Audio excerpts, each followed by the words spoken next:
The mini splits. Yep. I think I've turned it on 3 times this year. I think I have 8 mini splits. I only have to turn one on. Oh, really? Yeah. Those work And then awesome. depending on which room I'm in, I can turn off that mini split. All right. I just like to videotape everything, so Oh, it's you're nothing fine. personal. Oh, he is going to back it in. Is he really? Or maybe these guys are good at what they do. It's like the truck is an extension of their bodies. So what are we having delivered? Everything today? Yep. Steel and Steel trusses. Trusses. Foundation systems. they have one of those little things on the back that Yep. So there'll be one of the, pallet fork little so thingy. not this one, but the other tractor has the fork on the back of it. Oh, okay. Yeah, I really want that driveway widened by another 10 feet. Okay. Yeah. Because of what he's experiencing right now. I've got that enclosed trailer. Mm-hmm. If I don't hit it just right, I will dump the wheel in the gutter of the ditch.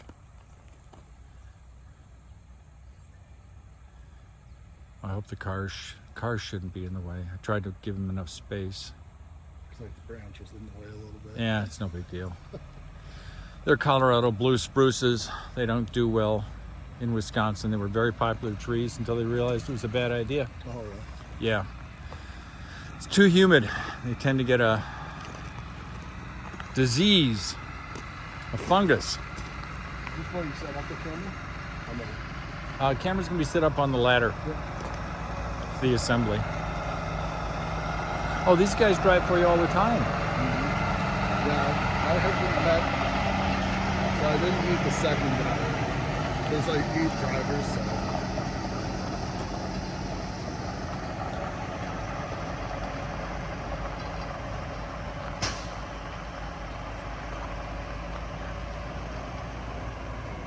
Oh, there's 2 trucks. Oh. Oh my gosh. Look at that.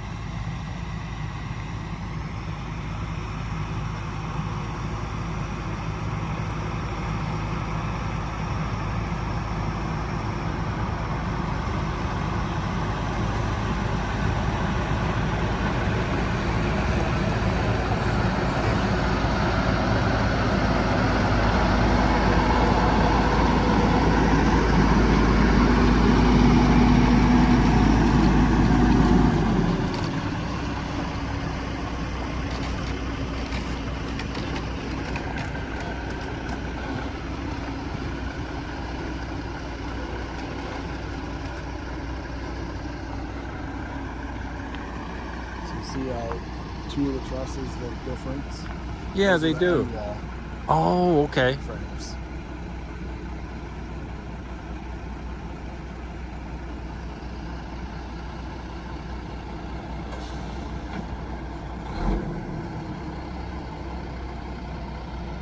So these guys know exactly what the other guy is going to be doing.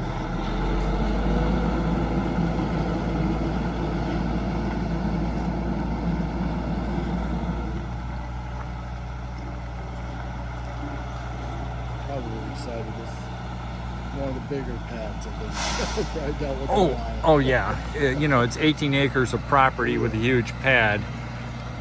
I assume they're used to small spaces where they have to maneuver and Small L driveways seem to be the ones that are getting most. yeah. Yep, I totally get it. Yeah, I would guess if you can't maneuver in this,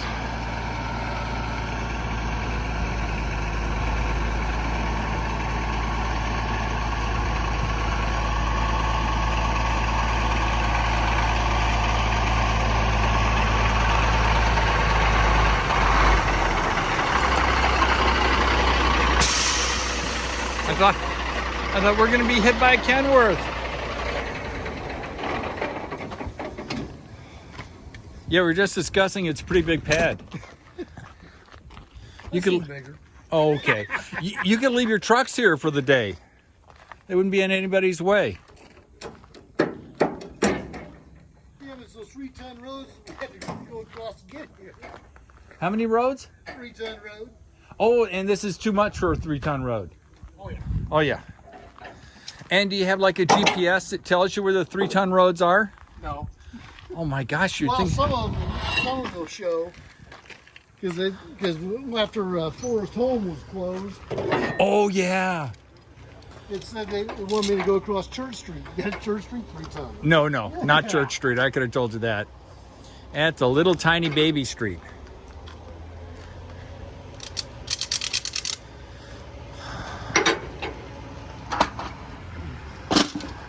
Yeah, we're both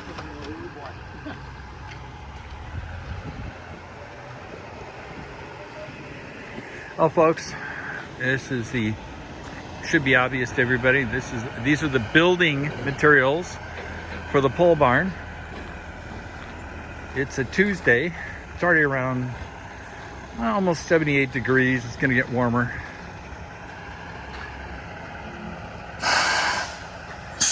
At least the plan is to put all the building material over there on the north side. Whether you know it or not, most truck drivers will not drive in straight like you saw these two do. That is standard. So they will actually walked into the property, confirmed that they could drive in straight. So the question is, why won't they drive in straight? Because if you get your traction axles stuck in soft ground, you are screwed. Because one, trying to get a wrecker in to pull you out if you're stuck is impossible. Because obviously if you drive in straight and you get stuck, there's no way for a wrecker to come in and get you out. So the idea of coming in, backing in, which is the norm, which you didn't have today, is that if it gets too soft, you'll start to see the wheels sink here because they're constantly looking. You'll see the wheels sink in, which gives the guy who's driving the tractor enough time to go, oh, this is too wet, I can't keep going, and then they'll pull forward. I've seen a couple of trucks driven by younger drivers get stuck who didn't understand the back in always rule unless you do what these two fellows have done, which is walk where you're going to drive. Confirm that it's solid, it's firm, you're not going to have your trailer or tractor sink in because of wet, loose soil. So you're going to be dropping this off. I'll be back. Okay, we're learning something today. This is a fork truck. You see on the back, that is how they're going to unload it. I didn't know that. And Brian, the guy who's the salesman with me today, said, oh yeah, that's how they unload it. Which makes sense. Big, heavy tractor, heavy stuff they're unloading. I assume that there's a better weight balance going on here. Oh, very interesting. Now these guys are from Morton, Illinois. You see it on the side of their truck.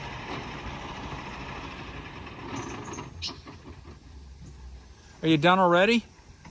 What's that? Are you done already? I wish that was the case. I get to listen to this thing run all day. I'll turn it off whenever I can. No, I hear you.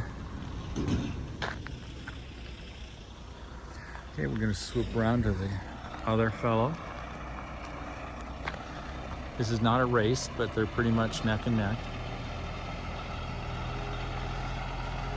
He's been doing this for 6 years. Says the pay's better than when he was on road and schedule's a little more reasonable. They came from Morton, Illinois, which is about 3.5 hours away. Like 3.5 hours. One thing I don't like doing is driving. I much prefer being a passenger. Not that anybody cares, but if we ever go on a road trip, I will be the passenger. I will pay for the fuel. I will pay for the munchies. I will entertain you with wonderful conversation, and you can drive. Because there's some people who love to drive, and I don't mind driving on a racetrack, that's obvious. but driving in general it's boring. I mean, it is beyond boring. I mean, straight roads, no curves, no excitement. Don't like driving at all. You know, when I was 16, I was dying to get in the car, actually 15 and a half. Funny story, when my mother and father used to go out to dinner at night, my brother and I would grab the keys to one of the cars.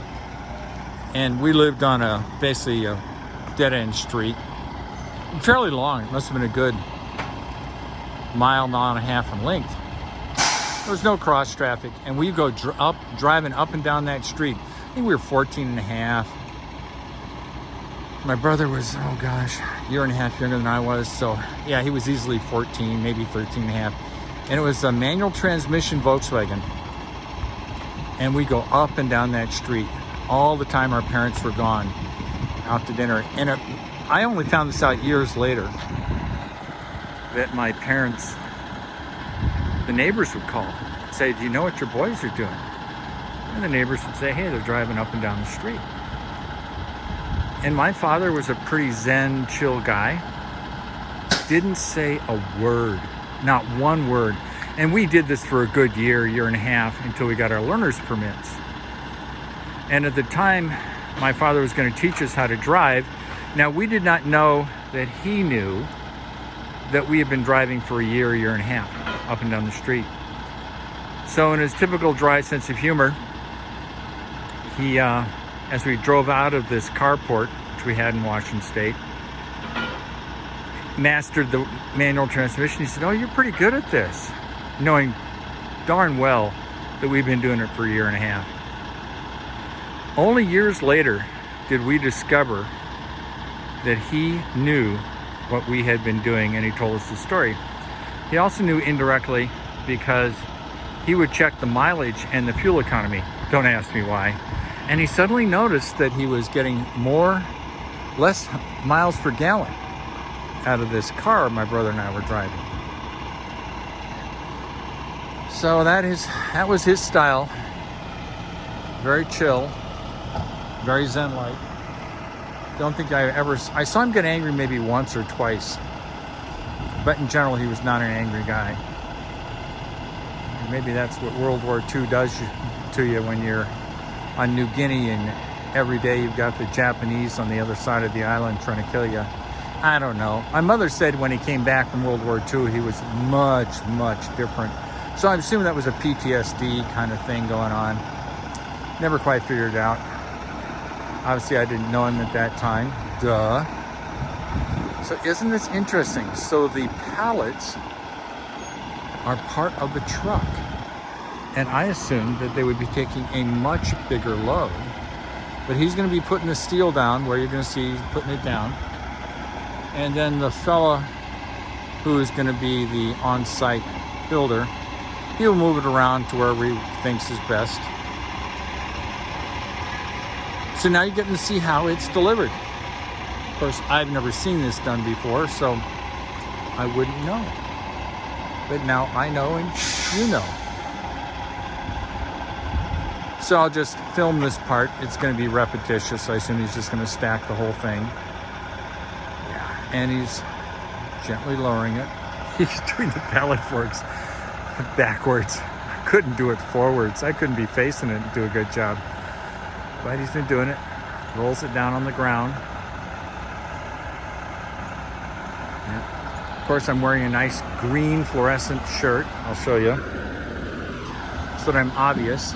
And I'm standing a good distance away. Like I always tell people, if you're around trucks, heavy machinery, assume they don't see you. Give them a wide berth because they don't want to run over you and you don't want them to run over you. I think we'll go and see some of the wood being dropped off in a second. I find this stuff fascinating, but I'm easily amused. It's fun to see how stuff is done. Imagine if you were working a job and you weren't here and you just had to rely on people to show up and get it done, you just suddenly go, oh, geez, look at all that stuff that was delivered. I wonder how that was done. I'm gonna go over and look at the trusses.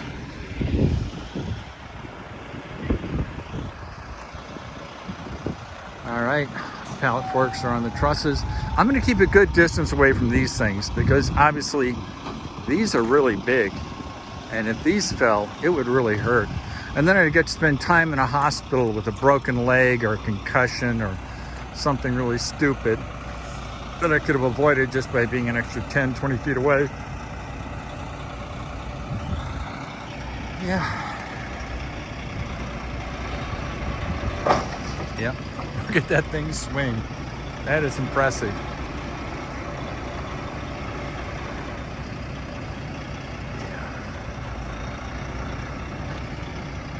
Okay. Good thing I put cones on the surveying stakes.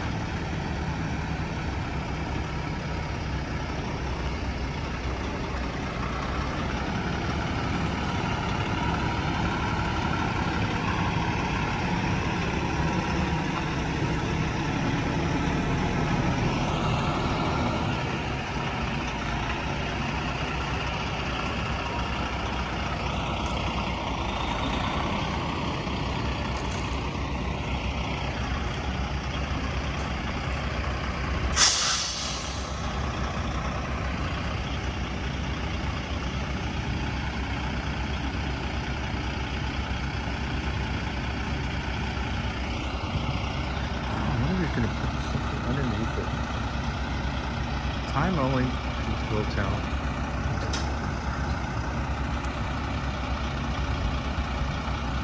Oh, he is.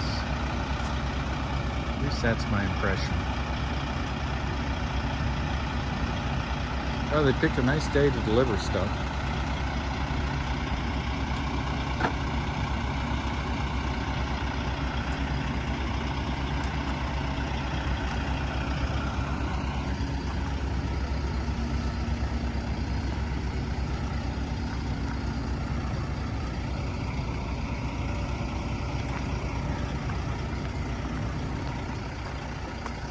Yeah, it is a beautiful fall day in the Midwest.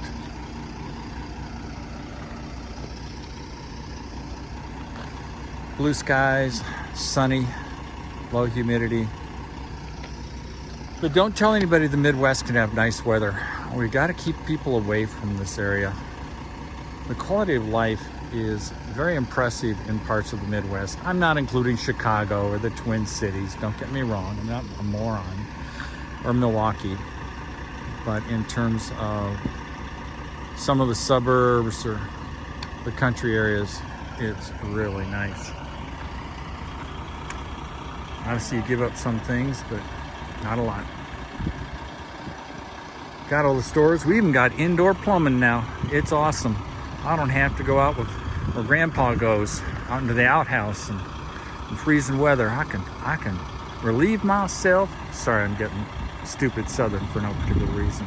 I can relieve myself and still be warm while I'm doing it. All right, you've seen enough. I'll be back.